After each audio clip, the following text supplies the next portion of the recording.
누가복음 23장 42절로부터 43절, 제가 이 말씀 봉독하도록 하겠습니다. 이르되 예수여, 당신의 나라에 임하실 때에 나를 기억하소서 하니, 예수께서 이르시되 내가 진실로 내게 이르노니 오늘 내가 나와 함께 낙원에 있으리라 하시니라. 아멘. 자, 이 말씀 가지고 우리 서정호 목사님 나오셔서 상처 입은 치유자라는 제아의 말씀 전해주시겠는데, 먼저 봉헌 기도 해주시고 말씀 선포하실 것입니다. 우리 목사님 앞에 나오셨는데 우리 다시 한번 큰 박수로 환영하도록 하겠습니다.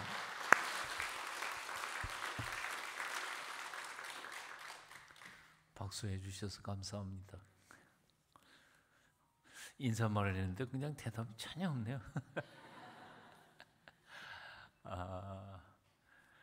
한번 기도하겠습니다. 하나님이 주시니까 우리가 받았고, 하나님께서 허락하시니 우리가 누리면서 살아갑니다. 하나님이 안 주셨는데 우리가 소유할 수 없다는 사실을 압니다.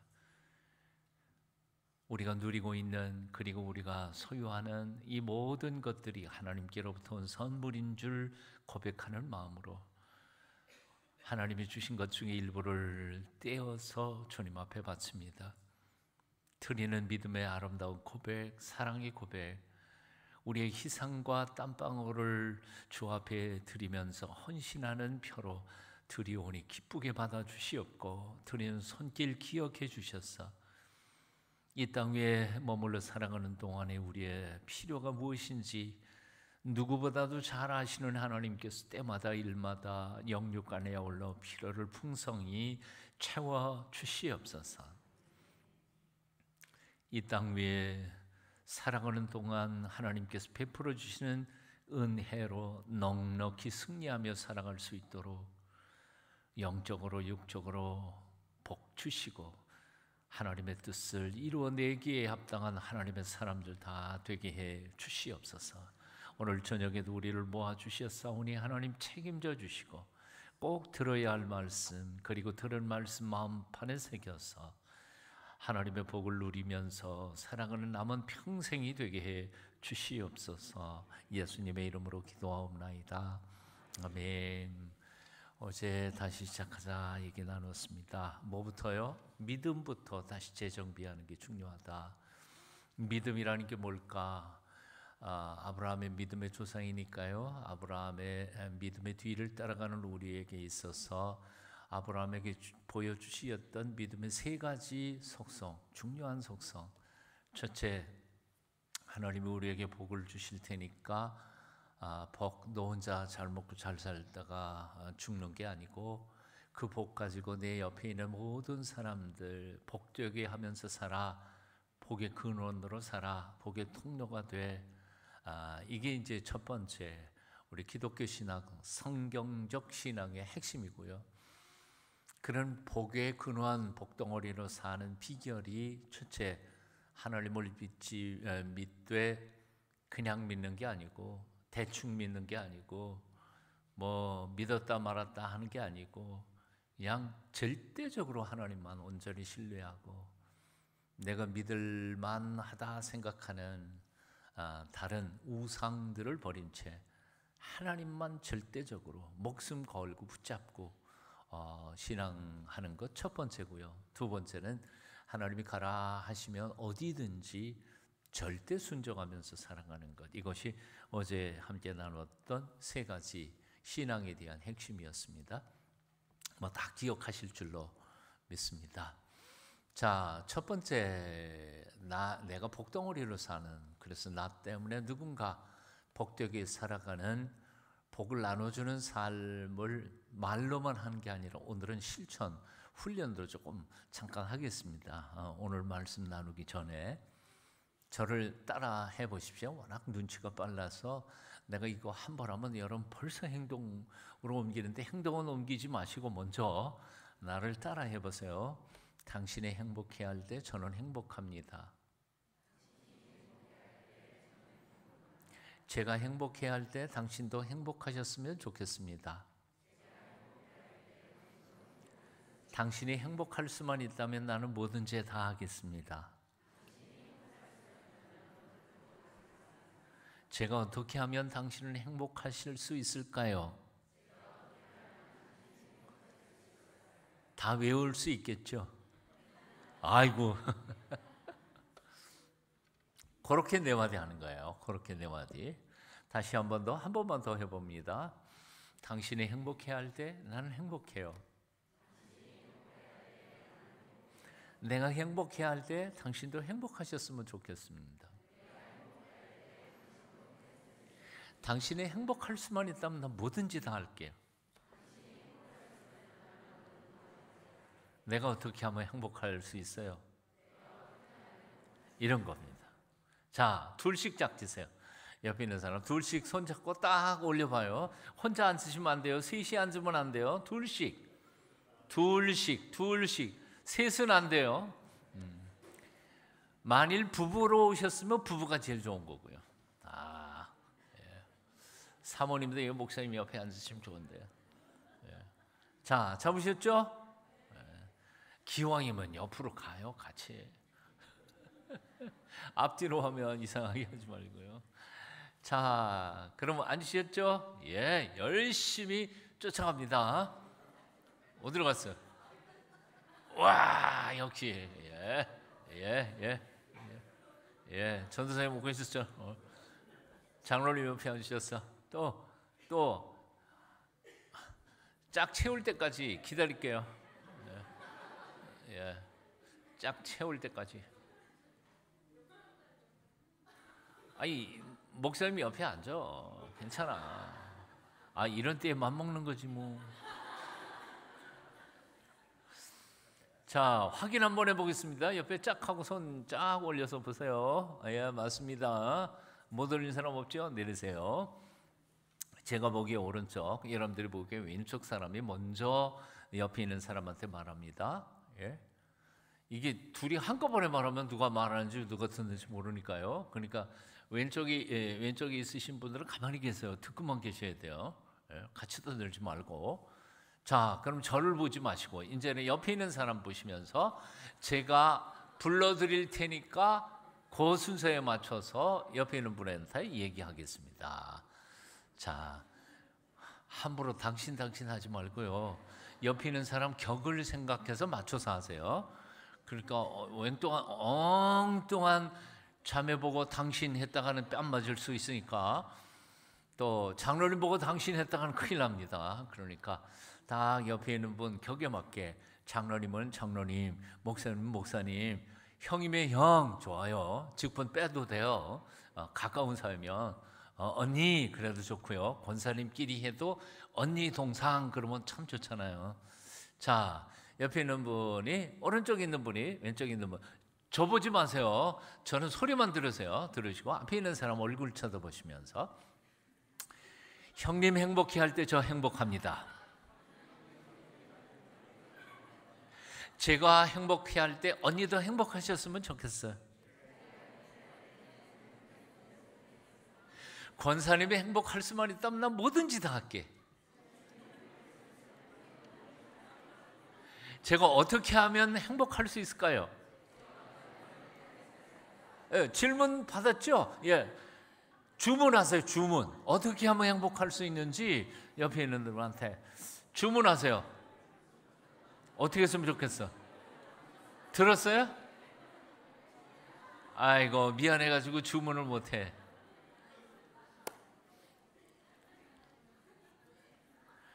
저기 부산의 수영로교회 가서 오래전에 부부 세미나를 했어요. 부부끼리 이렇게 하는데, 이제 남편이, 맨 앞에 앉아 있는 젊은 남편이 아내한테 그런 거예요. 이렇게 얘기했어요.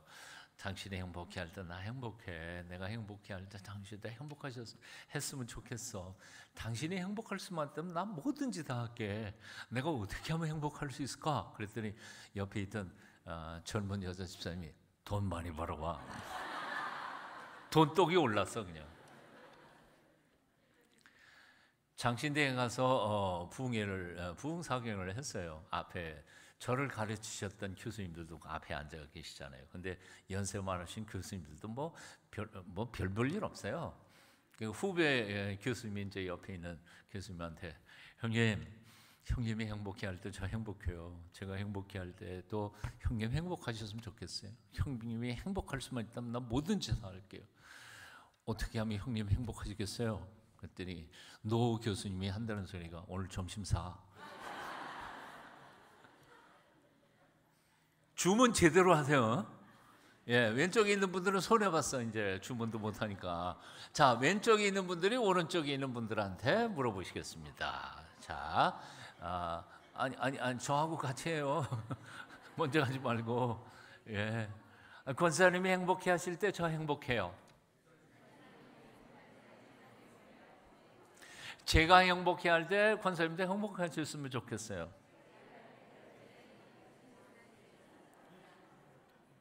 장로님이 행복하실 수만 있다면 난 뭐든지 다 할게요.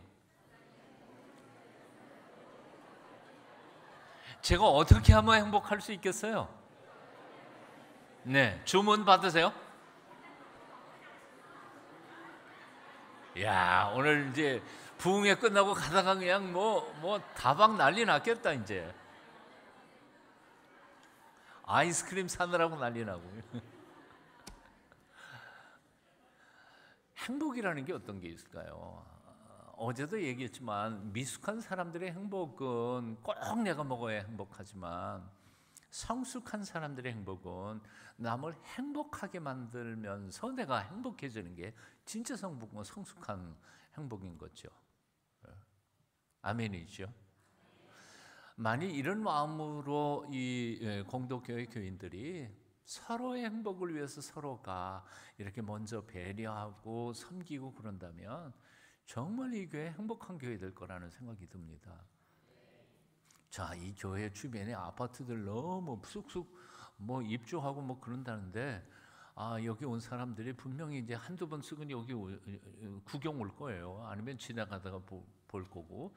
근데 이 교회 교인들이 서로 얼굴들이 서로 옆에 있는 사람을 행복하게 만들고 얼굴도 행복해지고 그러면 그냥 구름대 같이 몰려들지 않겠어요? 그건 당연한 거죠. 예? 지지고 볶고 싸우는 교회 누가 오고 싶겠어요?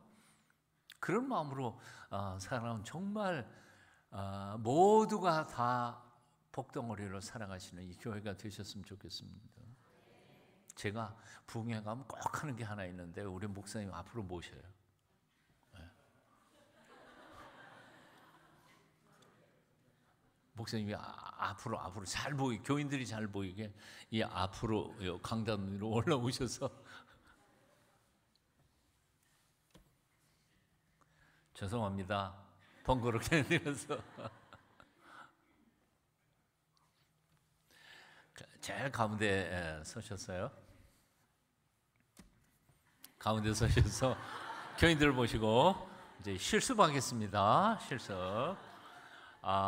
여러분들이 먼저 합니다. 목사님, 목사님이 행복해할 때 우리는 행복해요. 우리가 행복해할 때 목사님도 행복하셨으면 좋겠어요. 목사님이 행복할 수만 있다면 저희들 뭐든지 다 할게요. 저희가 어떻게 하면 목사님이 행복하실 수 있을까요? 주문하십시오. 아니 왜 자기가 주문을 해요? 목사님이 주문해야지. 네. 주님을 더 많이 사랑해 주십시오.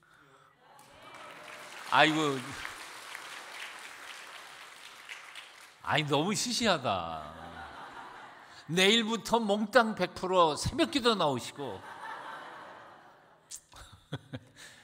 자, 이제 반대로 합니다. 여러분들 좋았지만 자, 목사님께서 하십니다. 여러분들이 행복해 하실 때 저는 행복합니다. 성도 여러분들이 행복해 하실 때 제가 행복합니다. 제가 행복해 할 때 여러분도 행복하셨으면 좋겠습니다. 제가 행복할 때 여러분들이 행복할 수만 있다면 저는 뭐든지 다 하겠습니다. 우리 홍덕교회 성도들이 행복해한다면 저는 모든 것 다 하겠습니다. 아니 아직. 제가 어떻게 하면 여러분들이 행복할 수 있을까요? 제가 어떻게 하면 우리 모든 성도들이 행복해 할 수 있을까요? 주문.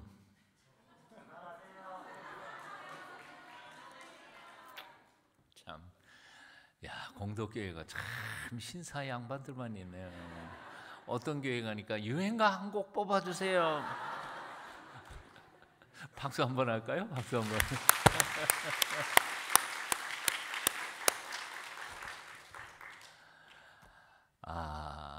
앞으로 10년 안에 이 공동교회 목사님하고 교인들 여러분들하고 정말 행복해지는 멋진 모습이 눈앞에 환하게 펼쳐지는 것 같습니다.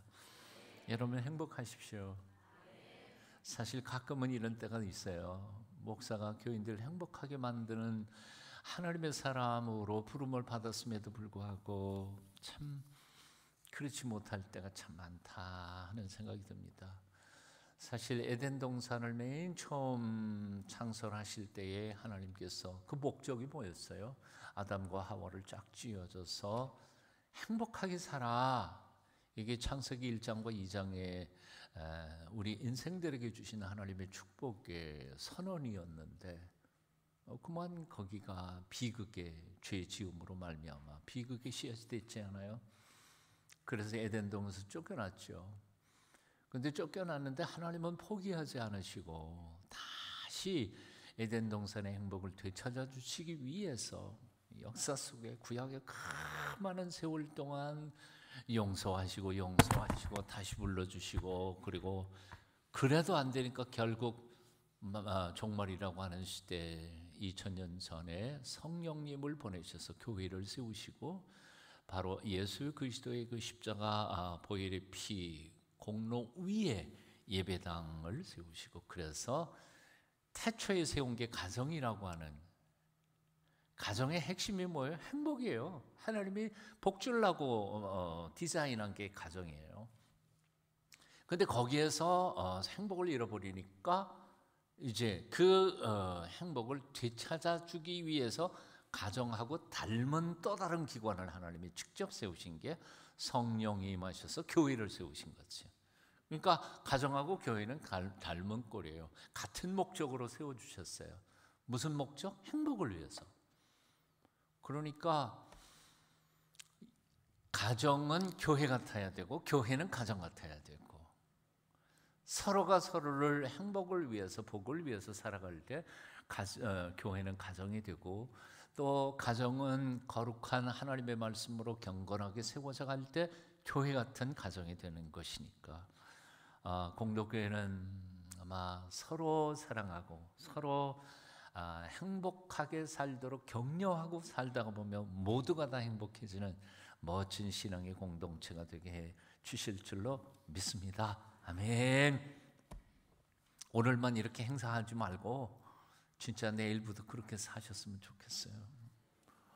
오늘의 말씀 들어가 봅니다. 하루 종일 회사에서 시달린 남편이 저녁 늦게 퇴근해서 집으로 딱 들어가는데 집에 아무도 없었습니다. 불은 캄캄하게 꺼져 있었습니다. 불 켜고 보니까 거실은 지저분하고 주방 밥통에는 밥 한 톨 없고 그리고 설거지통에 보니까 아침 식사 끝나고 난 씻지 않은 그릇이 산더미처럼 쌓였어요. 속에서 불이 났어요. 이놈의 마누라 지금 살림을 어떻게 하는 거야? 그런데 한편 아내는 자기보다 덩치가 더 큰 장애인 아들을 그냥 부축해서 집을 나섰어요. 아침 설거지할 사이도 없이 거리가 먼 병원 몇 군데 돌아다니면서 바로 재활치료, 물리치료, 언어치료 전문 상담 받느라고 점심 먹을 시간도 없이 저녁 늦게까지 그렇게 끌려 다니다가 이제 저녁 늦게 파김치가 돼서 천근 같은 아들내미 이렇게 끌어안고 끌다시피 해서 거실로 딱 들어서는데 남편이 도끼눈으로 하고 자기를 째려보는 거죠. 근데 그 사이에 그 집에 딸이 대학 딱 졸업하자마자 한 3개월 됐는데 석 달 동안 직장을 구하러 돌아다니면서 이력서 써가지고 이 회사 저 회사 다 들려봤지만 하루 종일 돌아다녀도 어느 회사에서도 한 군데에서도 오라는 것이 없어서 다 딱지 맞고 이제 딱 들어서는데 거실에서 아빠하고 엄마하고 도끼눈을 하고 탁 째려보는 걸 보고 가슴이 덜컥 내려앉았어요. 혹시 나 때문에 싸우시는 거 아닌가? 그날 저녁에 무슨 일이 일어났겠어요? 남편이 소리를 질러요.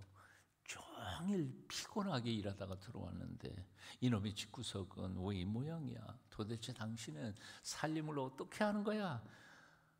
어떻게 밥통에 밥 한 톨도 없어? 나 저녁 굶었단 말이야. 그러니까 아내가 맞받아칩니다. 아니 나라고 종일 놀러 다닌 줄 알아요? 저 등치 큰 애 쟤 하루만 맡아봐요. 저녁 굶었다고요? 나는 점심도 굶었어요.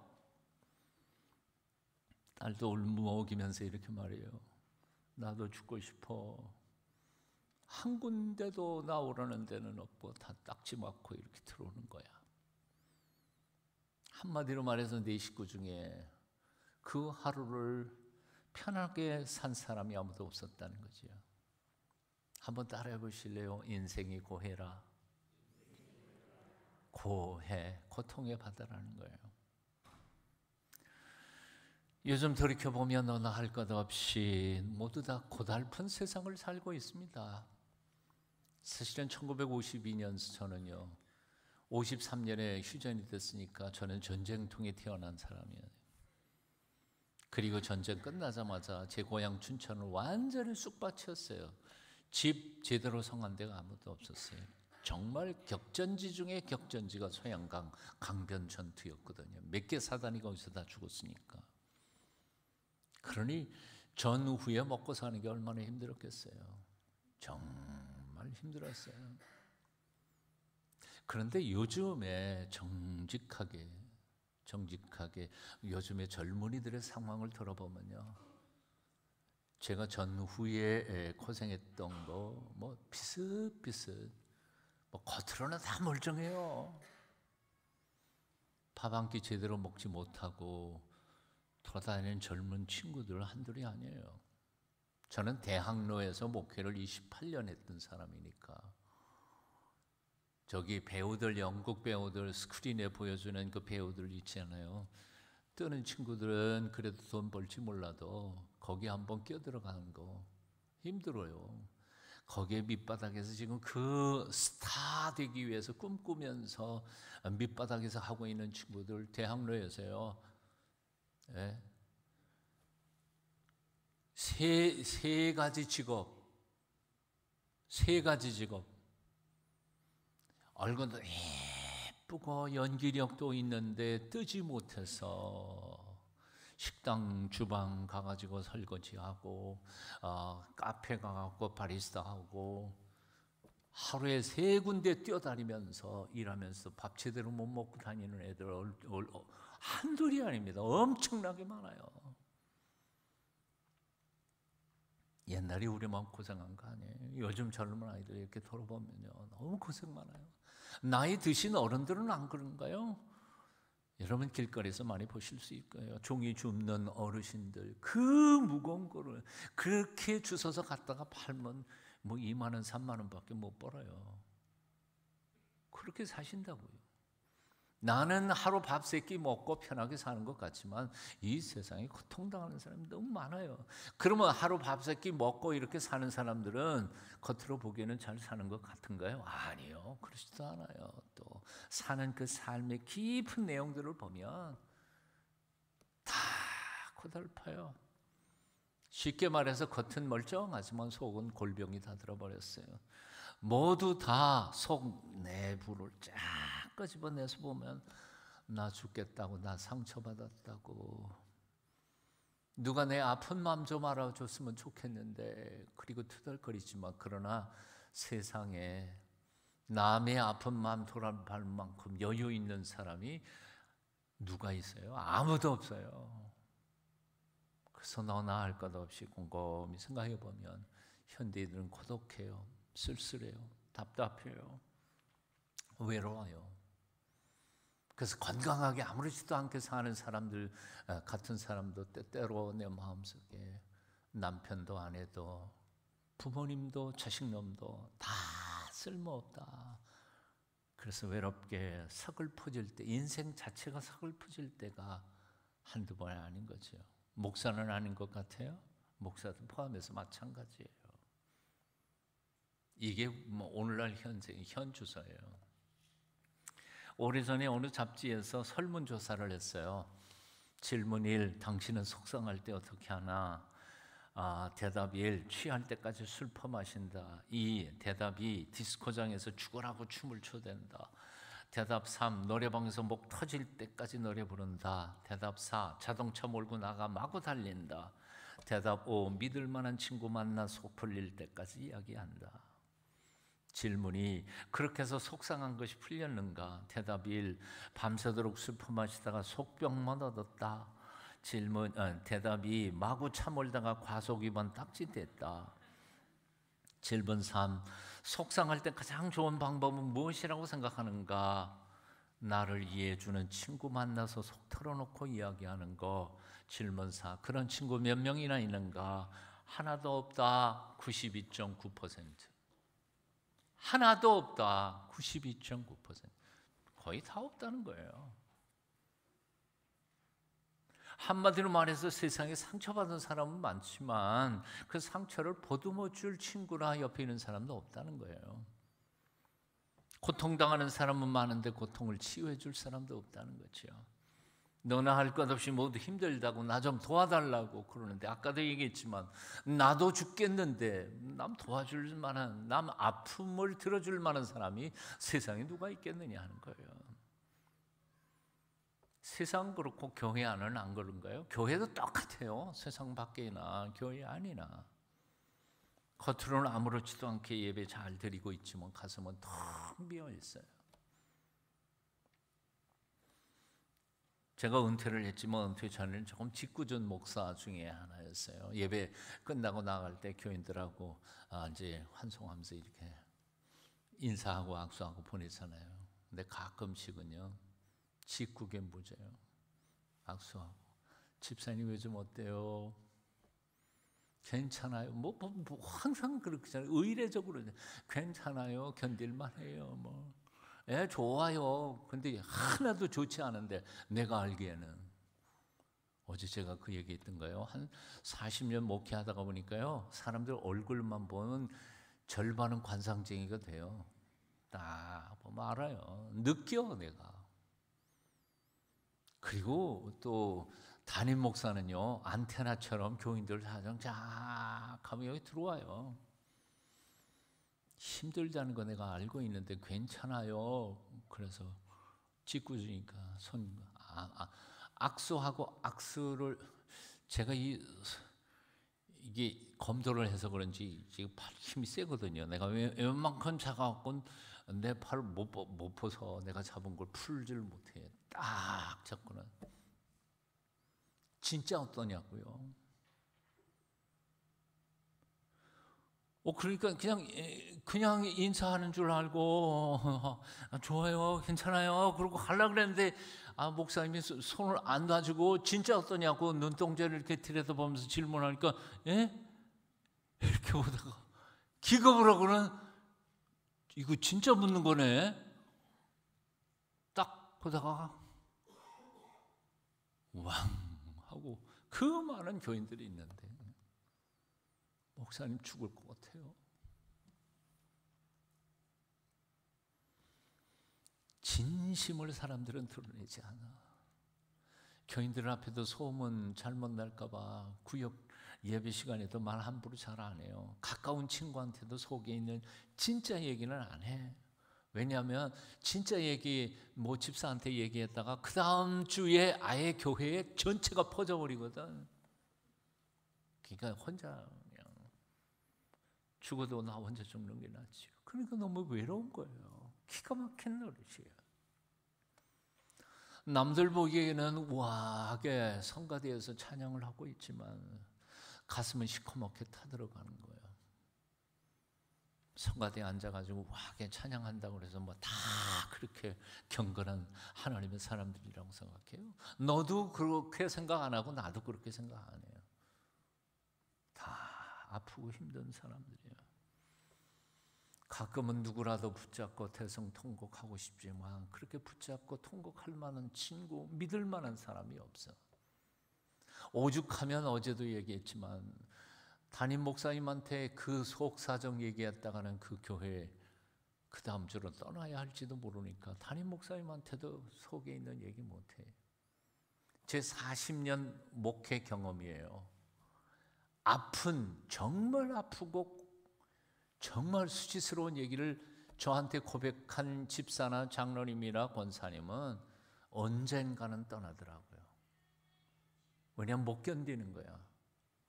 목사님은 내 약점을 알고 있지. 그러니까 내 얼굴을 못 봐. 그러니까 교인들의 깊은 아픔들을 사실은 목사가 듣는 게 좋을까 아니면 듣는 게 안 듣는 게 좋을까 아직도 숙제예요. 근데 그걸 얘기 안 할 수 없잖아요.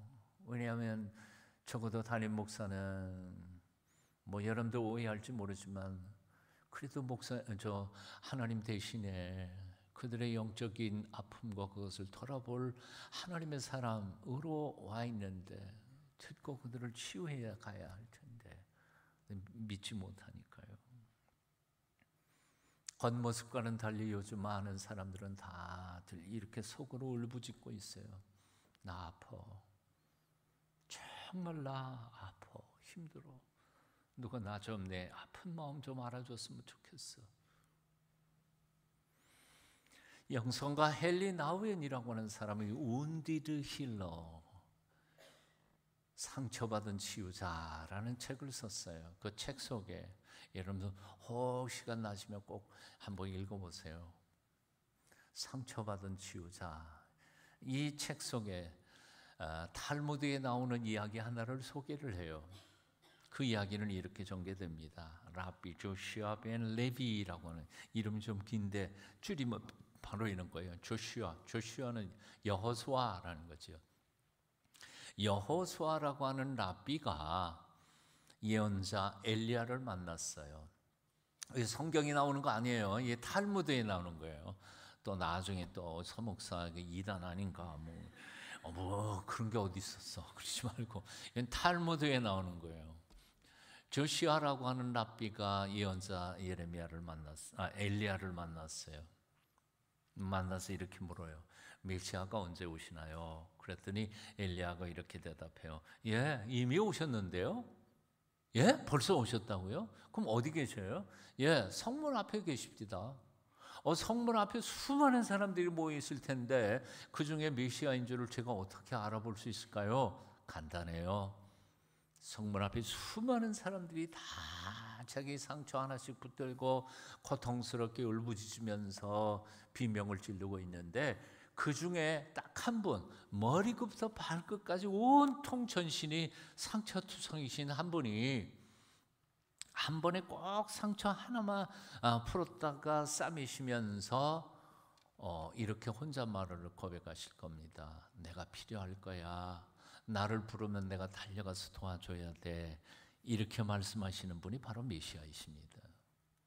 굉장히 수수께끼 같은 이야기예요. 그런데 이 탈무드에 나오는, 탈무드는 아시는 것처럼 유대인들을 위한 성경 해석서 아니에요. 근데 유대인들은 메시아 그러면 철장의 권세를 가지시고 내려와서 역사와 세상을 심판하시는 막강한 힘을 가진 그런 존재로 생각했는데, 아니 머리부터 발끝까지 온통 상처투성인데다가 뭐 사람들 상처를 치유하시는 게 아니라 그 상처투성의 사람들을 찾아가서 위로하시고 격려하시고 그 하나를 치유하시는 너무나 연약한 의사 선생님 같은 그런 메시아, 도저히 이해할 수 없는 거죠. 그러니까 유대인들은 이 탈무드에 나오는 이 비유, 이 이야기를 도저히 이해할 수 없었어요. 받아들이지도 않았어. 그런 메시아는 필요 없다고 생각한 거예요. 그러다가 보니까 만민의 죄를 대신 짊어지시고 십자가에 죽어 가시는 예수께서 메시아다, 우린 그렇게 고백하는데 그들은 말이 안 돼. 그런 메시아가 무슨 메시아야. 그래서 지금도 그들은 예수님을 메시아로 인정하지 않는 거예요. 그러나 우리 그리스도인들, 바로 우리들의 허물과 죄 때문에 온몸에 상처투성이로 십자가에서 죽어가신 예수 그리스도를 우리의 메시아라고 고백하는 우리 그리스도인들에게는 이 탈무드에 나오는 이 비유가 너무나 정확하게, 그리고 분명히 그 뜻을 깨달을 수 있는 거죠. 자, 그러나 질문은 몇 가지가 남아요. 그 세 가지 얘기를 하고 싶은데요. 첫째는 바로 이런 거예요. 메시아로 오신 예수님께서 왜 우리의 고통과 질병과 시련과 상처를 없애주시지 않으실까 하는 거죠. 메시아로 오셨으면 우리의 이 시련과 아픔과 고통을 그냥 치료해 주시면 되잖아요. 전능하신 하나님이신데. 그렇잖아요. 근데 왜 치료하지 않으시고 당신조차 상처투성이로 내 곁에 오셔서 위로하고 계시느냐 이거죠. 이해가 안 되는 거예요. 첫 번째 질문이. 그러니까 바로 이런 거예요. 가끔씩 우리가 시련과 역경, 어려움, 고통, 심지어는 죽을 병, 말기 암 이렇게 겪었을 때에 우리는 몇 가지 생각을 해요. 첫째, 내가 믿는 하나님이 전능하신 것 맞아? 전능하신다면 내 병 왜 못 고치시는 거야? 아마도 하나님이 전능하지 않으신지 아닌가? 의심이 들기 시작하는 거죠. 두 번째 의심은 이거예요. 전능하신 하나님이신 건 맞을지 몰라. 근데 하나님이 혹시 나를 사랑하지 않으신 건 아닌가? 사랑하지 않으니까 나 이 질병을 안 고쳐주는 거지. 그래서 시련과 역경 속에서 우리가 시험에 드는, 이게 사탄의 속삭임이에요. 시험에 드는 두 가지가 바로 이런 거예요. 나의 고통도 해결할 수 없는 하나님, 무능한 하나님 아닌가 하는 거고, 만일 전능하신 분이시라면 나를 사랑하지 않는지도 모르고 난 버림받은 건지도 모르고. 그러니까 고통 속에서 크리스천들이 그냥 거기에 파묻히는 그 원인이 바로 이 두 가지죠. 그러므로 우리가 시련과 역경 속에 있을 때에 반드시 두 가지를 기억해야 할 게 있어요. 첫째, 하나님은 전능하시다는 것을 믿는 거죠. 하나님이 전능하신 거 믿으세요? 근데 왜 안 고쳐주시는 거야? 예? 하나님 전능하신데 무능해서 못 고쳐주시는 건 아닐까? 그건 아니라는 거예요. 이제 하여튼 질문은 나중에 또 갈 테니까, 첫째, 하나님이 전능하신 것을 의심할 수는 없어. 두 번째, 그러면 전능하신데도 안 고쳐주시는 거 보니까 하나님 나 사랑하지 않거나 나를 버린 거 아닌가? 그렇게 생각하기 쉬운데, 성경이 우리에게 가르쳐주신 건 뭐예요? 하나님이 우리를 너무너무 사랑하셔서 당신의 하나밖에 없는 외아들까지 죽이실 만큼 사랑하셨다는 거죠.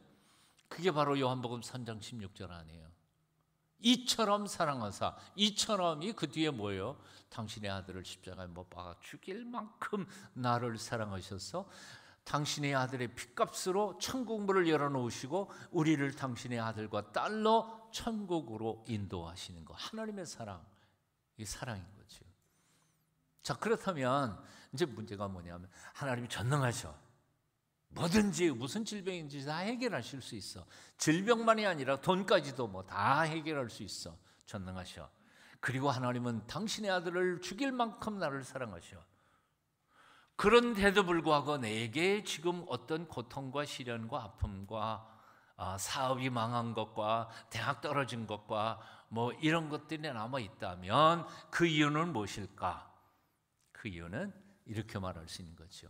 나는 몰라도 하나님은 그것을 통해 하실 하나님의 계획이 있기 때문이라는 거죠. 나는 지금은 이해할 수 없어.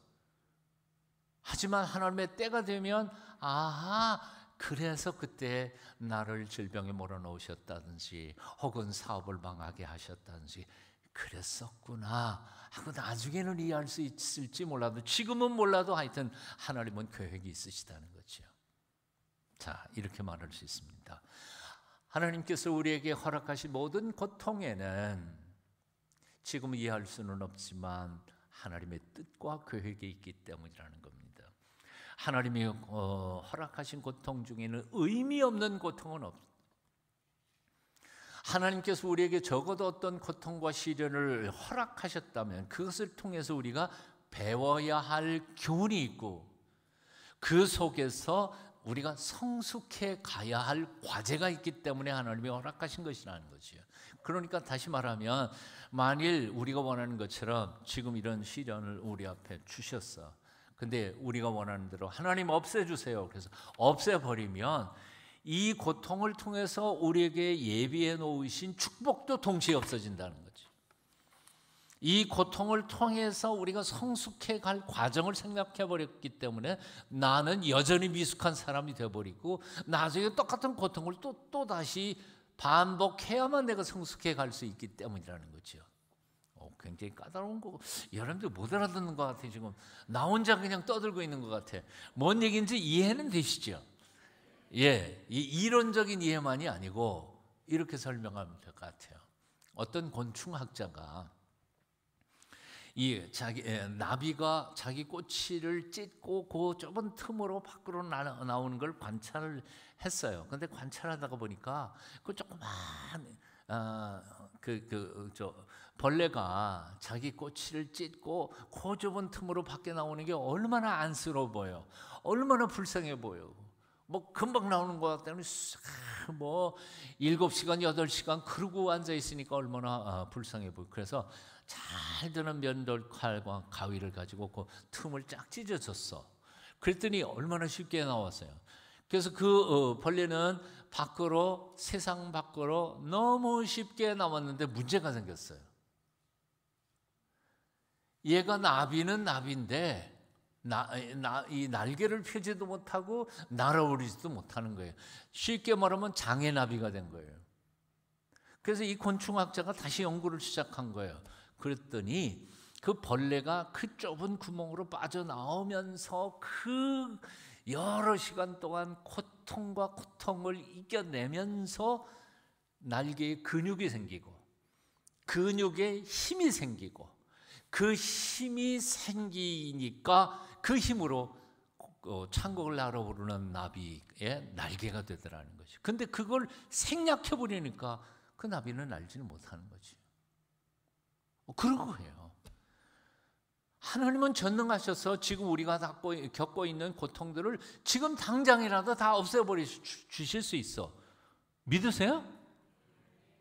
하나님 부자이시니까 오늘 이 순간이라도 100억씩 나눠줄 수 있어. 안 믿는 것 같으네. 하나님 부자세요. 근데 100억 받는 게 반드시 그게 축복일까? 아니요. 저 부산에서 13년 목회했는데요. 부산 옆에 김해가 그때는 그냥 논밭 천지였어요. 논밭 천지였는데 거기 뭐 한 평당 뭐 50만 원, 30만 원도 안 하던 데인데 김해시가 확장되면서 이게 땅값이 한 평에 뭐 100만 원, 뭐 200만 원 막 올라가니까 거기에서 대대로 농사짓고 논밭 전지 하시던 분들이 갑자기 엄청난 부자가 된 거예요. 몇천억 부자가 됐어요. 근데 부자 돼서 좋죠. 예. 그런데 그게 몇 년 못 가더라고요.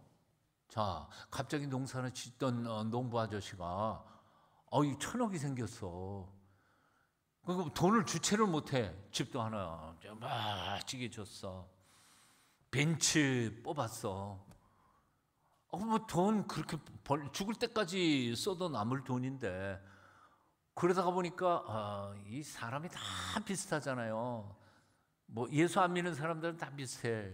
그거 뭐 술 먹으러 다니고 뭐 골프 치러 다니고 농사나 짓던 분이 뭐 돈 들어오니까 옆에 사람들이 붙어가지고 뭐 이거 배워라 저거 배워라 그러다가 뭐 여자 붙고 그러니까 그냥 이게 바람 나가지고 남편 또 그러니까 뭐 여자분은 가만히 있겠어요. 아내는 니만 바람 피울 줄 아냐 나도 한다 그래갖고 이게 가정이 풍비박산이 됐어요. 그때에 바라보면서 제가 느낀 게 그거예요.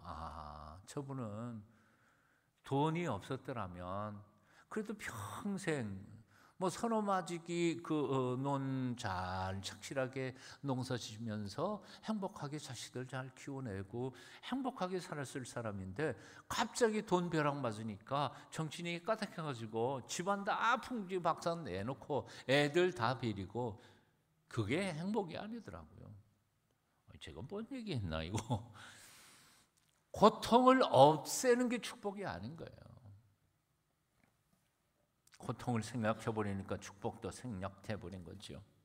이런 이유 때문에 주님께서는 우리가 당하고 있는 시련과 역경과 고통을 없애 버리시는 분이 아니라 고통을 당하는 우리 곁에 오셔서 야 조금만 더 참아봐. 고지가 바로 저기야. 조금만 더 버티면 너 이 고통을 통해서 내가 성숙한 하나님의 사람으로 변화되고 이 고통을 통해서 내가 예비한 축복과 은혜가 기다리고 있단다. 조금만 버텨봐. 그리고 격려하고 위로하시는 분이 바로 메시아로 오신 예수 그리스도시다는 거죠. 아멘. 그러므로 사랑하는 여러분, 요즘에 물질적인 고통을 당한다든지 아니면 질병의 고통으로 아픔을 겪고 있다든지 그럴 때 너무 마음속 한쪽 구석에 하나님 전능하신 것 맞아? 못 믿겠다 그러지 마시고요. 하나님 나 버린 거 아니야? 그렇게 의심하지 마시고요. 하나님의 허락하신 이 고통 속에 지금은 내가 모르지만 하나님의 깊으신 뜻이 있겠지.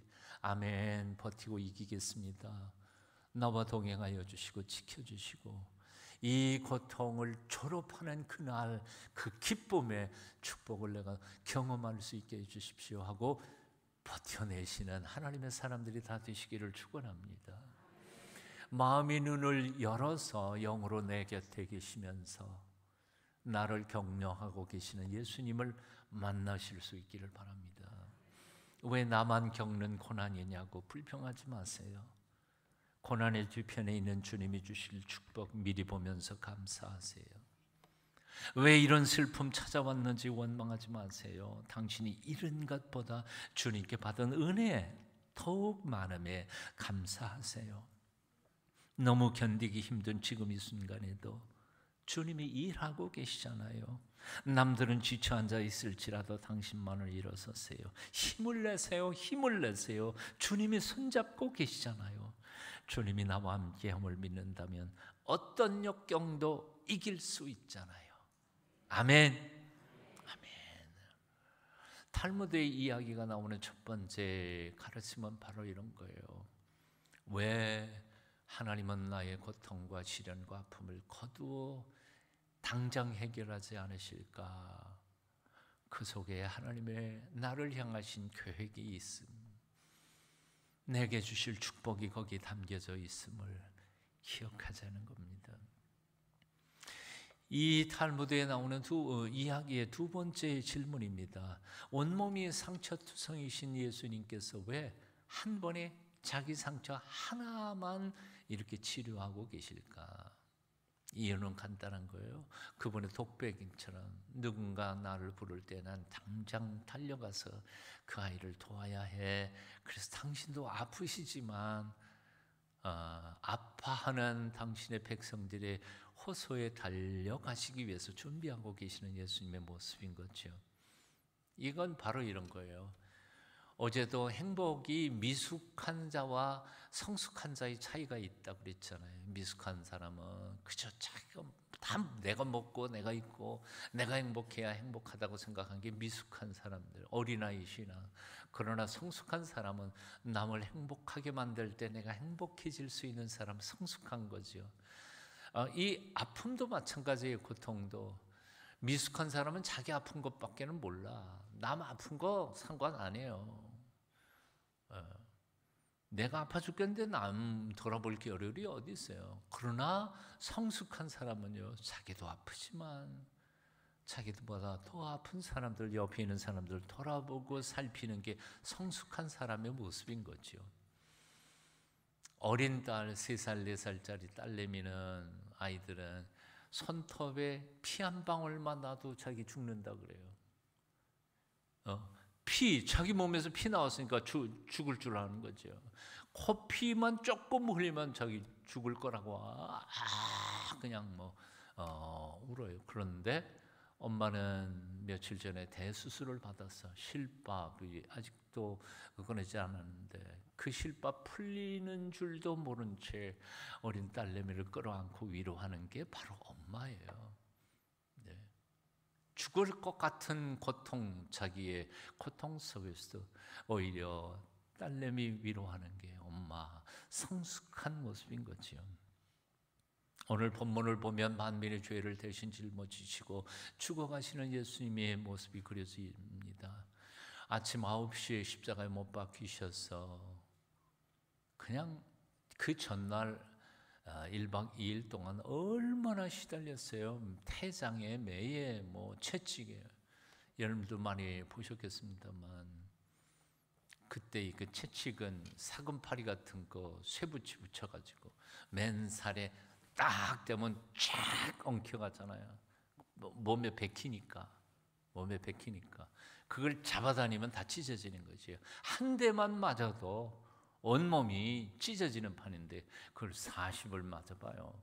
39대 맞아봐요. 온몸이 완전히 살점이 다 찢어지는데 그런 고통을 겪으시면서 예수님께서는 하룻밤 밤을 새우신 거예요. 그리고 9시에 못 박히셨죠. 그리고 9시, 10시, 11시 가상칠언 기도가 쭉 나오잖아요. 거의 목숨이 간당간당하고 호흡도 제대로 호흡을 못하는 상황에 옆에 있던 강도 녀석이 이렇게 부탁하죠. 예수여, 당신의 나라에 들어가실 때 나도 좀 기억해 주십시오. 저는 이 본문을 엄청나게 많이 묵상했어요. 근데 아무리 묵상해도 이놈처럼 이렇게 뻔뻔스러운 사람은 없어요. 자기는 평생 지멋대로 살았어. 그리고 살인 강도짓 해가지고 그거에 합당한 죄값을 치르고 있는 거예요. 죽음 마땅한 거지. 그런데도 죄를 알지도 못하시는 예수 그리스도께서 숨 넘어가고 계시는 그 마지막 순간에 그 예수님을 향해서 뻔뻔스럽게 예수여, 당신의 나라에 들어가실 때 나를 기억하소서. 어쩌면 그냥 그 입 담보를 그랬을지 몰라. 그런데 예수님께서는 한마디도 꾸중을 안 하세요. 오늘 본문 말씀 주의 깊게 읽어보면 내가 진실로 내게 이르노니, 진실로라는 말이 헬라 원전에서는 아멘이라고 써 있어요. 아멘, 아멘, 레고. 내가 정말 너한테 약속하마. 이건 완전히 변개할 수 없는 거예요. 내가 네게 꼭 약속한다. 너 오늘 낙원에 나와 함께 있을 거다. 참, 이 예수님의 모습을 깊이 묵상하다 보면 정말 얼마나 감격인지 몰라요. 죽음의 고통 속에서도, 그 처절한 순간에서도 살인 강도의 부탁을 들으시고는 천국에 자리 하나 마련해 가시던 예수님. 그게 바로 헬리나운이 말하는 상처 입은 치유자이신 예수 그리스도의 모습이에요. 당신의 마지막 피 한 방울까지 똑똑 다 흘려가면서 죽어가시는 그 마지막 순간에 바로 우리를 위해서 천국문을 열어놓으시고 우리를 기다리신 예수 그리스도, 그분이 바로 상처 입은 치유자이신 우리 예수님. 오늘 눈에 보이지 않지만 영으로 우리 가운데 오셔서 우리 예배를 받으시는 분, 예수 그리스도, 그분이시라는 거죠. 그동안 우리가 신앙생활을 어떻게 했는지 몰라요. 예수 잘 믿고 천당 가고, 잘 먹고 잘 살고, 예수님한테 기도해가지고 출세도 좀 하고,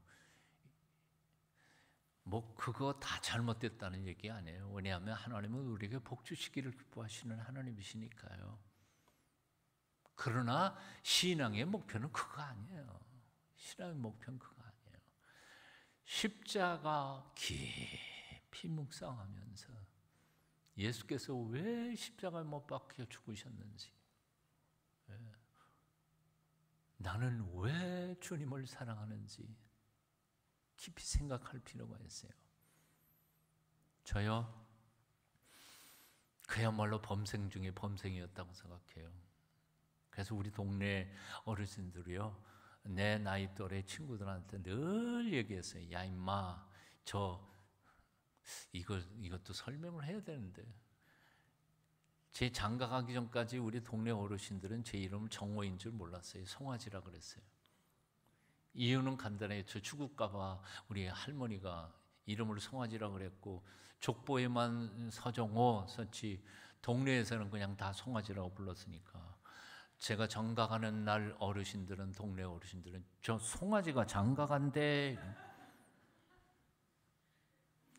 여하튼 그런데 어르신들은 그랬어요. 저 송아지만 만큼만 해라. 말썽도 뭐 잘 안 부리고요, 뭐 착하게. 그래서 어느 순간인가는 저는 그렇 생각했어요. 아유, 십자가 얘기 듣고, 그래, 예수님께서는 세상 만민의 죄를 지시고 죽으셨지. 그 속에 내 죄도 조금 보탰겠지. 근데 뭐 내가 뭐 그렇게 죄 큰 거지 않나. 그러니까 나 때문에 예수님이 죽으셨다고 하는 신앙 고백은 글쎄요, 뭐 난 그건 동의 못했어. 그런데 고등학교 선생하면서 그러니까 제가 자기 의에 사로잡힌 사람 생겼었죠. 나만큼 좀 착실하게. 그래서 학교에서 저 남자 고등학교였는데 아주 거친 아이들이었어요. 지각하는 놈들은 그냥 밤낮 두들겨 팼어요. 그리고 제가 학교 선생할 때에는 뭐 구타라는 게 뭐 아주 그냥 구타가 없어요. 사랑의 매를 때리는 거지.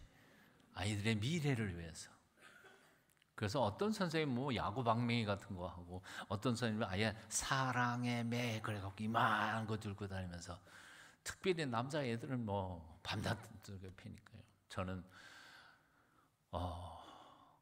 국어 과목이 국어였으니까 월말고사 맨날 보거든요. 월말고사 60점 이하 10점이 한 대씩, 한 대를 때려도 성의껏 나의 최선을 다해서. 그러니까 얼마나 아팠겠어요.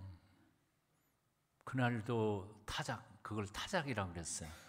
타작하는 날이었습니다. 어느 반에 딱 들어가가지고 이 교단에다가 이렇게 손 잡고, 왜냐면 이 아프다고 이랬다가 손가락 맞으면 큰일 나니까 여기 손 대고 엎드려 놓고 엉덩이 넓적다리를 때리는데, 한 대 딱 성의껏 때리니까 한 대 딱 때리는데, 아무리 큰 놈들이라도 고등학교 2학년짜리들, 나보다 더 큰 놈도 있는데 그래도 얼마나 아팠겠어요. 아프니까 욱 하고 비명소리가 나는데, 그 순간에 성령께서 내 마음 속에 깊이를 들여다보게 하셨어요. 뭐냐 하면, 내 마음 깊은 곳에 나는 이 아이의 미래를 위해서, 이 아이를 위해서 매를 든다고 저는 생각을 했었지만, 내 마음 깊은 곳에 아이를 때리면서 쾌감을 느끼고 있는 나를 발견한 거예요. 그 순간에 번개처럼 내 머릿속으로 지쳐가는 게, 이게 무슨 악마 같은 생각이냐, 감정이. 내 속에 이런 마음이 있었구나. 너무 무서워지기 시작한 거예요. 스승으로서 제자에게 매를 때리면서 그 미래를 위해서 축복하기 위해서 매를 댄다. 오케이, 뭐 그러고 가능할 수도 있겠다. 그렇지만 나는 지금 아니야. 내 속에는 지금 악마가 들어있어서 그거 애들 때리면서 쾌감을 느끼고 있는 나 자신을 보고 있었으니까. 그래서 그 순간에 그냥 매 놓고 뭐 정신이 하나도 없었어요. 하나님이 나의 어두운 모습을 보게 하셨으니까요. 그날 종례를 어떻게 했는지 모르고요. 그냥 집으로 안 가고 책보따리를 짊어지고 고향 교회 예배당 갔어요. 이런 의자가 아니라 그냥 마룻바닥이었는데 퇴근을 그렇게 하고 저녁도 안 먹고 강대상 앞에 무릎 꿇고는 기도 못해요. 기도할 수가 없어. 나 같은 게 무슨 기도예요. 나는 나 자신에 대해서 철저하게 절망하고 있었어요. 그래서 저는 이렇게 기도했어요. 하나님, 저 어떤 놈인지 저는 저의 모습, 정직한 나의 모습을 보기를 원해요. 제가 무슨 하나님 앞에 무슨 체면으로 기도를 해요? 제 속에 무엇이 있는지를 좀 보여주세요. 그렇게 그냥 하루 저녁 내내 훌쩍거리고 울다가 울다가 새벽 1시인가 2시쯤 됐는데 아무도 없죠. 뭐 예배당 안에 저 혼자 있었으니까요.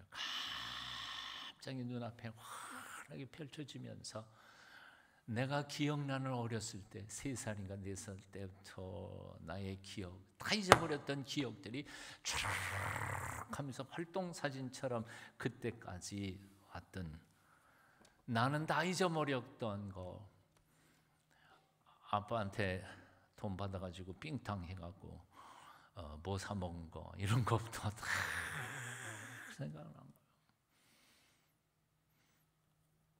죽을 것 같더라고요.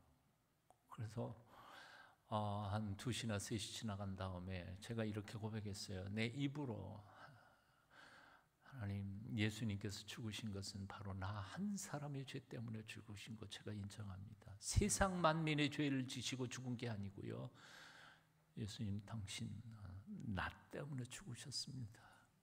그리고 뭐 대성통곡하면서 회개할 때 좀 지나서 마음속에 뭐 하늘에서 들린 건 아니었겠죠. 그런데 하여튼 청천벽력처럼 내가 들을 수 있었던 것은 내 죄가 용서함을 받았다는 음성이 마음속에 막 들리고, 그 다음날 아침 새벽기도에 참여하고 집으로 가는데 어제 본 가을 하늘이 가을이었어요. 어제 본 가을 하늘이 아니야. 세상이 완전히 달라졌어요. 하룻밤 사이에 하나님이 다르게 보였어요. 집에 가보니까 어머니가 아버지가 다른 사람이야. 나도 다른 사람이었어요.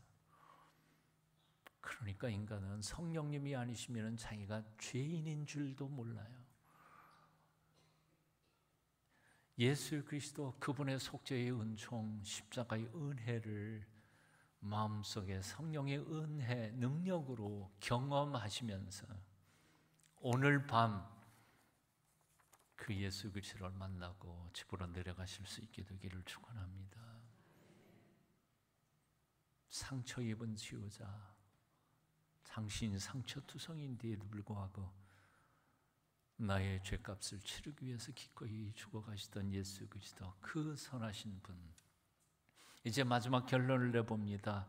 메시아로 오신 예수님께서는 왜 온몸이 상처투성이었을까 하는 질문입니다. 이건 뭐 우리가 그동안 신앙생활하면서 많이 배웠던 거죠. 뭐 때문이죠? 우리의 죄와 허물을 대신 짊어지시고요. 아까도 얘기했던 것처럼 유대인들에게 있어서 메시아는 다 철장 권세를 가지시고 오신 분이셨지, 고난받는 메시아는 인정할 수 없었던 사람들입니다. 그래서 이사야 53장, 순환받는 메시아, 이것은 유대인들에게는 지금도 수수께끼입니다. 하지만 우리에게는 이사야 53장은 복음 중의 복음이에요. 이사야 53장은 너무너무 감격적인 하나님이 우리에게 주신 계시록이에요. 많이 들으셨잖아요. 그가 찔림은 우리의 허물을 인하며 그가 상함은 우리의 죄악을 인함이라. 그가 징계를 받음으로 우리가 평화를 누리고 그가 지적에 맞음으로 우리가 나음을 입었도다. 나음을 입었도다. 치유라는 거예요. 우리는 그저 십자가를 내가 처음 예수 믿을 때의 나의 과거, 현재와 미래의 모든 죄를 용서해 주시는 통로, 도구로 고백하고는 끝이에요. 그런데 아니요. 십자가를 우리가 죽어 천당 가는 마지막 순간까지도 우리가 붙잡고 가야 할, 지금도 그 십자가와 꼭대기에서 흘러내리시는 보혈의 피에, 그 보혈로 우리의 몸과 마음까지도 치유받는 치유의 원천이 십자가예요. 저는 우리의 영혼만 거듭나는 게 아니라고 생각해요. 지금도 십자가를 묵상하면서 하나님의 은총 안에 우리의 삶을 들을 때 우리의 병들었던 몸까지도 치유하시는 능력이 십자가의 보혈을 통해서 나타난다고 믿어요. 그리고 그 믿음이 41년 목회의 현장 속에서 나는 수도 없이 많이 봤어요. 사랑하는 여러분, 십자가를 사랑하십시오. 십자가를 묵상하십시오. 십자가를 붙잡고 주 앞에 나아갈 때에 내가 죄를 받는 건 그건 베이직이고 아예 기본이고, 그 십자가의 능력으로 나의 머리끝부터 발끝까지 병들었던 마음과 몸을 온전히 치유받게 될 것이라고 믿습니다. 서두에서 말씀드렸던 것처럼 우리 모두 다 상처투성이의 사람들입니다.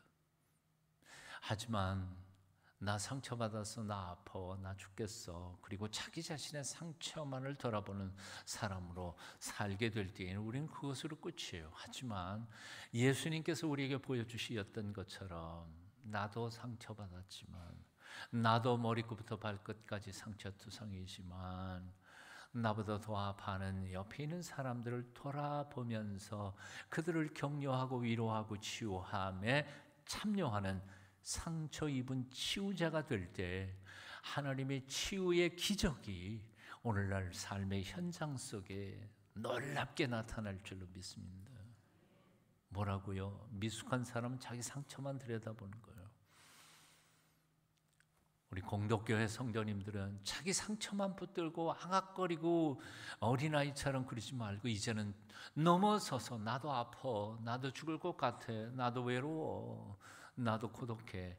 그렇지만 나보다 더 아프고 고독하고 어려운 사람들, 옆에 있는 사람들을 돌아보기 시작할 때 나의 상처와 아픔은 저절로 성령께서 고쳐져 가시더라고요.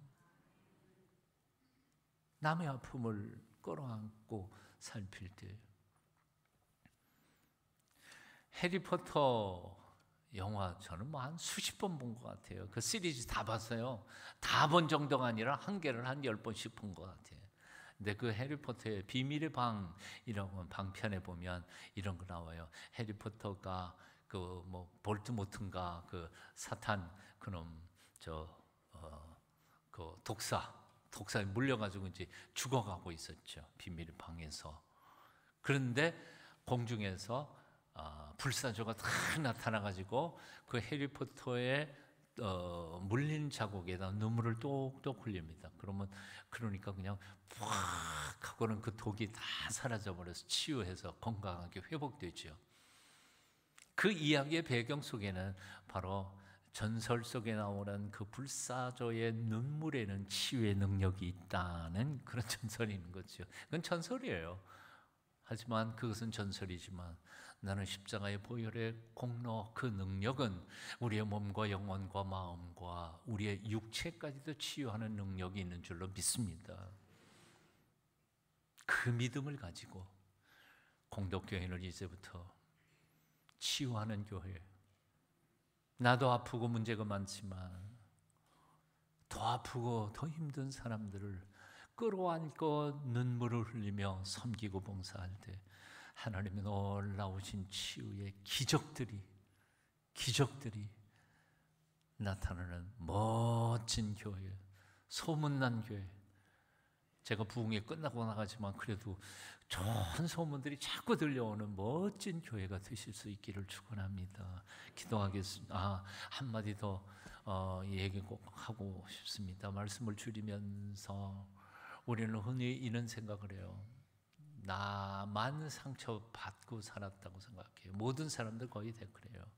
그래서 난 상처받은 코스프레를 얼마나 많이 하는지 몰라요. 엄마한테도 상처받았고 누구한테도 상처받았고 나처럼 불행한 여자는 없을 거야 그러면서 살아가요. 근데 곰곰이 생각해 보면 사실 내가 상처만 받았나요? 나는 상처 안 줬나요?